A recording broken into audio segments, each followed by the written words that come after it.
Once you overcome the 1-inch tall barrier of subtitles, you will be introduced to so many more amazing films, said Parasite director Bong Joon-ho as he claimed the prize for foreign language film.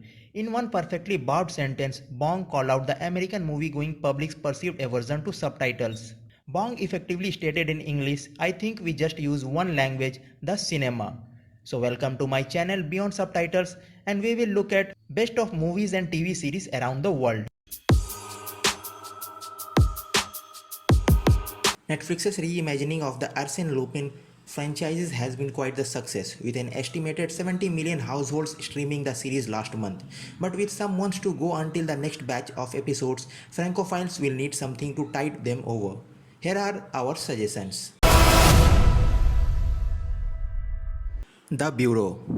France's rather brooding answer to spooks follow an elite unit within the country's intelligence services charged with managing complex undercover missions in unfriendly territories.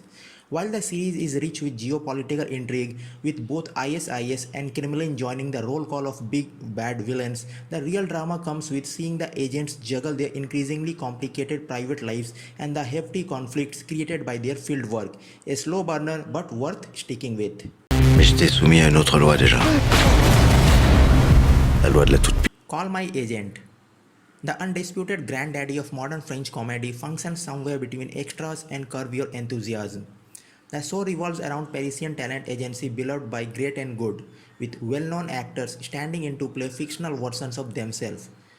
The current season features its first non-French star with Sigourney Weaver joining the cast for one episode.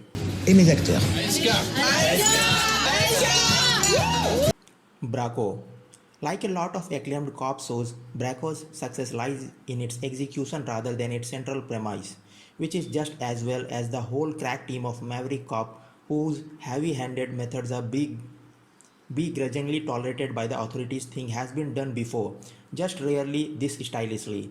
The rather grizzled Jean-Hugh Anglade, best known to international audiences as the older lover in Betty Blue, is suitably witty in this lead role.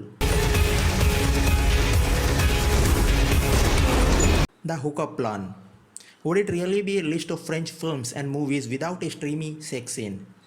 This is about a group of female friends who decide to hire a high-class male escort to help one of their group get over a nasty breakup. While some of the underlying tropes are little naff, the dialogue and humor is much better.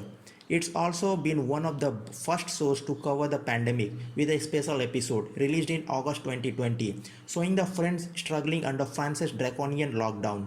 Ce soir, vous me cachez un truc ou quoi? Marseille. As Netflix's first French-language original drama, Marseille went on to trigger somewhat of a cultural war.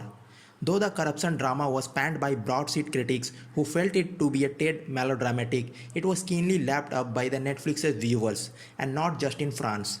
The series stars Gerard Depardieu as a cocaine-snorting mayor whose plan to greenlight a casino development triggers a House of Cards-style showdown with its deputy, all set against a backdrop of rising community tensions in France's largest port city.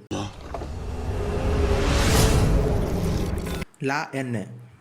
Matthew Kassowitz's cinematic triumph was held within weeks of its 1995 release as the quintessential portrayal of life in France's notorious banlieue, the immigrant-heavy suburbs that surround its major cities.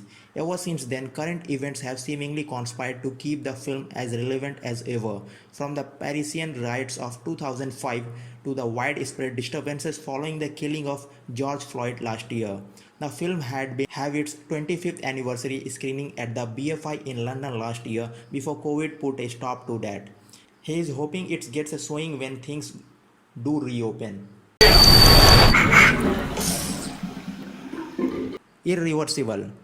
A controversial hit at the time of its release, I felt compelled to watch Irreversible, the thriller that shocked the cinematic world and generated its fair share of tabloid headlines back in early 2000s. Yet watching the film as an adult, it definitely holds its own as a clever piece of cinema. Vincent Cassel, in particular, is absolutely electrifying, channeling Marlon Brando in Streetcar as the impulsive hedonist Alex. Even without its nastiest scene, which I took the correct decision to skip, the film remains a real cinematic gut punch. The Prophet. Prison dramas don't come much better than The Prophet, a 2.5 hour masterpiece that blends the darkness of Midnight Express with the sheer brutality of 80s video nasty scum. The largely unknown Tahar Rahim bagged various award nominations, including BAFTA's Rising Star for his turn as the main protagonist Malik, the French Algerian youth who goes from jail yard freshman to crime overload. In a superb touch of French realism, the film's director Jacques Audiard used ex-convicts as consultants to ensure the project remained as true to life as possible. Subhanallah, t'es un prophète ou quoi?